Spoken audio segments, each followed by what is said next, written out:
Hari ini kita boleh dipertemukan oleh Tuhan dalam ibadah kita di minggu hari ini ya, tanggal 12 ya.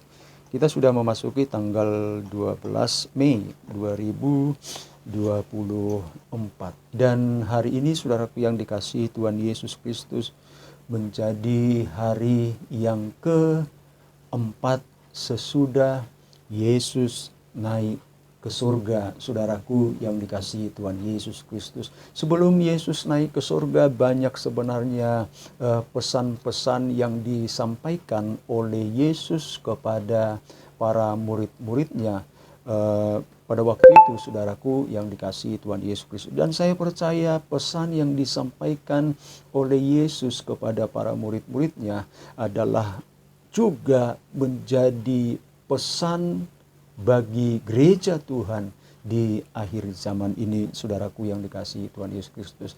Itu artinya bahwa pesan yang disampaikan oleh Yesus Kristus kepada para murid-muridnya juga menjadi pesan bagi kita pribadi lepas pribadi. Puji Tuhan.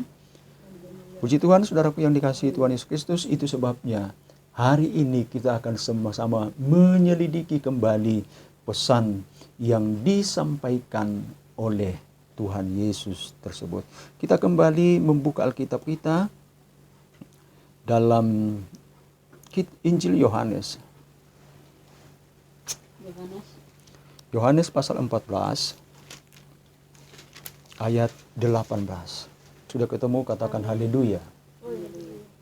Iya, kita akan baca secara bersama-sama. 2, 3, ya. Aku tidak akan meninggalkan kamu sebagai yatim piatu. Aku datang kembali kepadamu. Ya, saya akan ulangi baca. Aku tidak akan meninggalkan kamu sebagai yatim piatu. Aku datang kembali kepadamu. Sekali lagi, aku tidak akan meninggalkan kamu sebagai yatim piatu. Aku datang kembali kepadamu.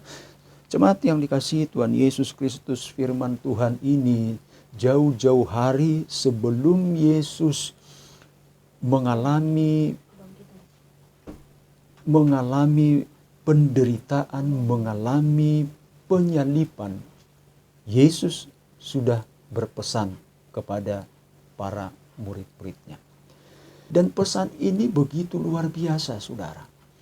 Kalau di dalam ayatnya yang pertama sampai ayatnya yang di bawahnya, saudaraku yang dikasihi Tuhan Yesus Kristus, Yesus menyampaikan kepada para murid-murid bahwa Yesus akan kembali ke rumah Bapa di surga, saudaraku yang dikasihi Tuhan Yesus Kristus.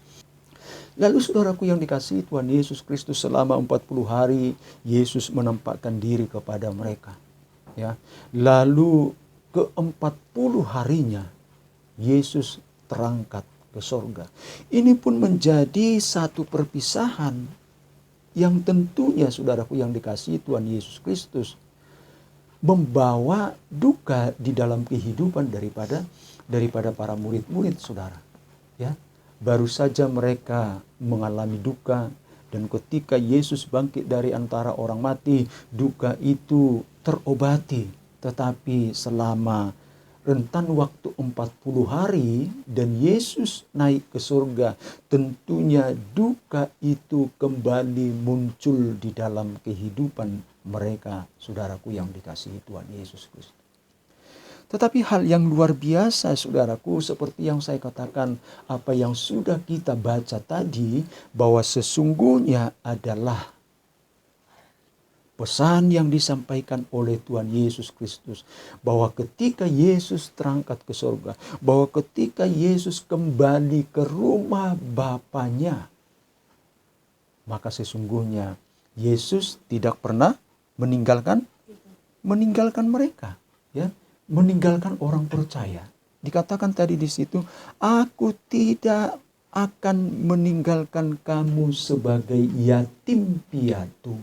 Aku tidak meninggalkan kamu sebagai yatim piatu. Kalau yatim piatu itu seperti apa, Rahel? Bapak, mama. Iya, Rahel bilang yatim piatu itu tidak punya bapak dan tidak punya mama. Kalau orang tidak punya bapak dan tidak punya mama, kalau sudah besar semuanya, sudah berkeluarga semuanya, mungkin tidak jadi persoalan. Misalnya saya, ya, saya tidak punya bapak dan tidak punya mama lagi, sudah yatim piatu. Semuanya sudah pada dewasa. Saya juga mertua saya pun tidak ada lagi dua-duanya, ya. Jadi papa dan juga mama istri saya juga sudah meninggal dua-duanya, sudah yatim piatu. Saya sudah yatim piatu, lalu istri saya pun sudah yatim piatu. Tetapi semua anak-anaknya sudah pada besar semua. Tentunya saudaraku yang dikasihi Tuhan Yesus Kristus, beda ya dengan anak-anak kecil yang masih yatim piatu. Orang yang yatim piatu itu, saudaraku, boleh kita katakan hidupnya bergantung kepada orang lain, apalagi masih kecil. Ya. Orang yang yatim piatu itu, saudaraku yang dikasihi Tuhan Yesus Kristus, tidak mampu berbuat apa-apa. Nah, saudaraku yang dikasihi Tuhan Yesus Kristus, pesan Yesus kepada para muridnya ini begitu luar biasa, saudara. Tuhan katakan, aku tidak akan meninggalkan kamu sebagai yatim piatu.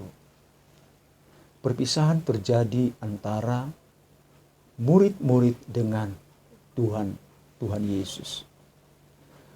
Dan pesan ini, saudaraku, ini bagi saya sangat luar biasa, saudara.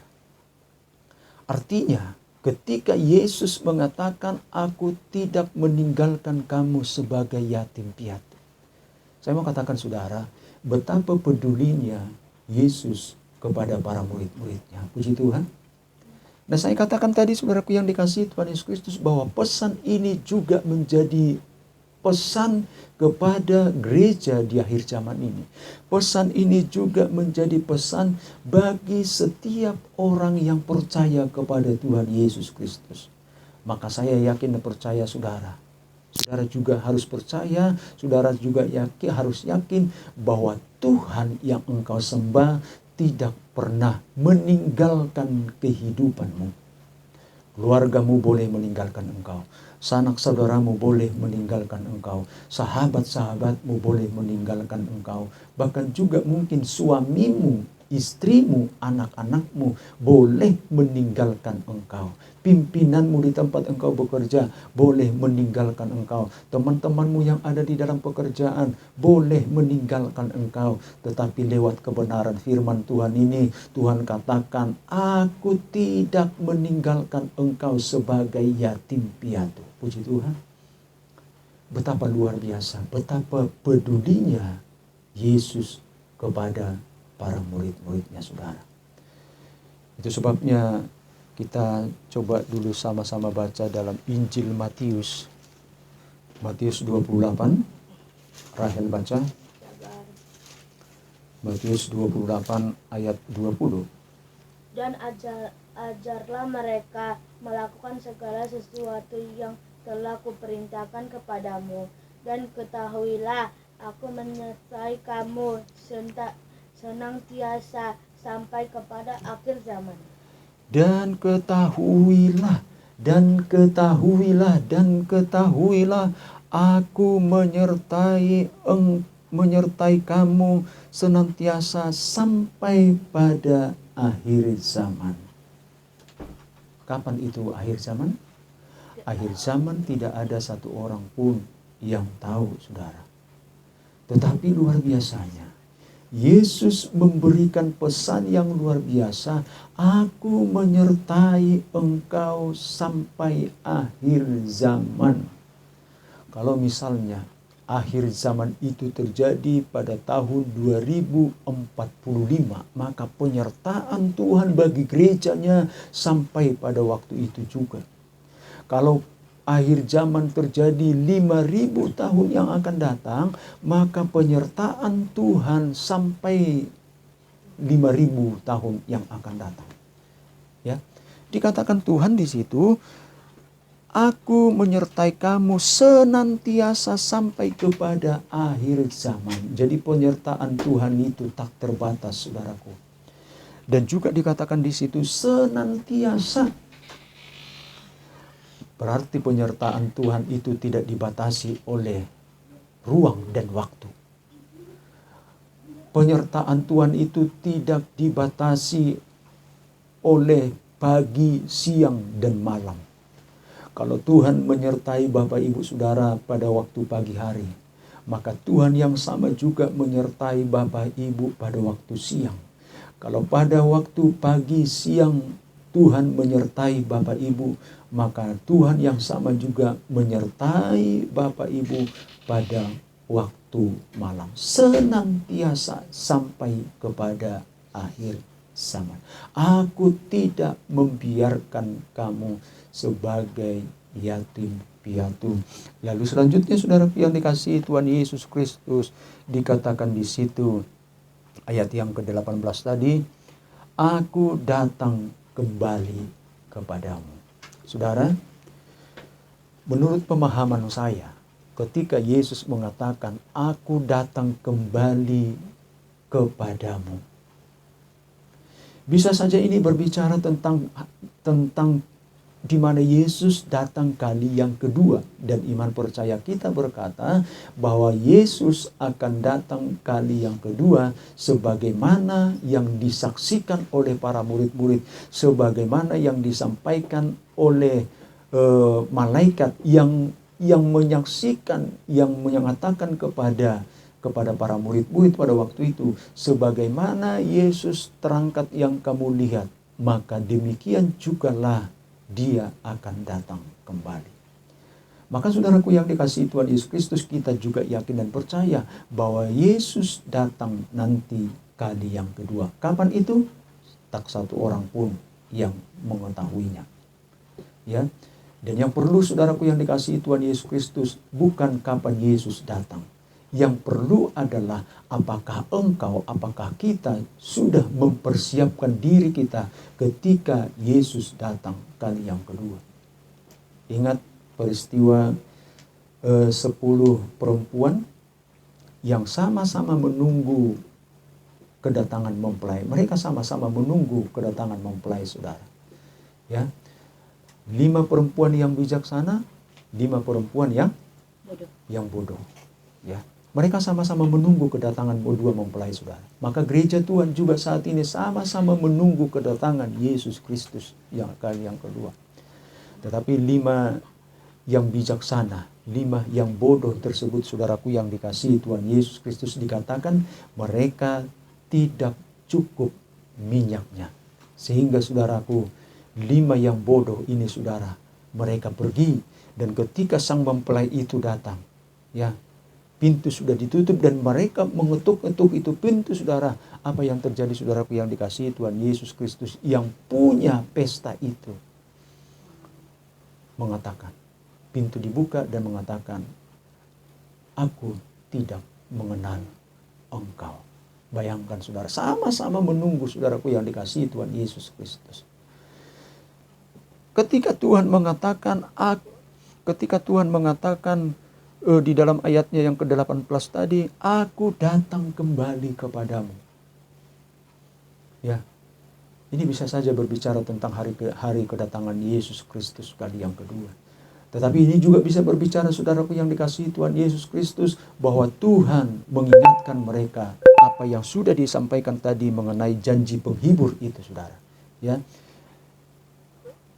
perikop di situ Yesus menjanjikan penghibur.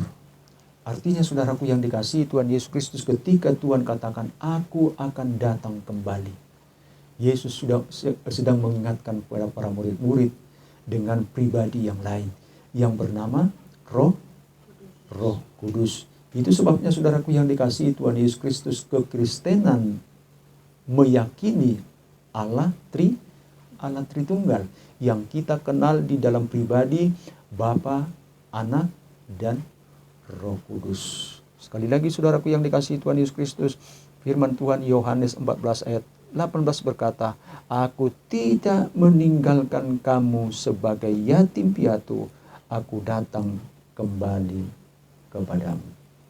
Tuhan Yesus memberkati. Amin.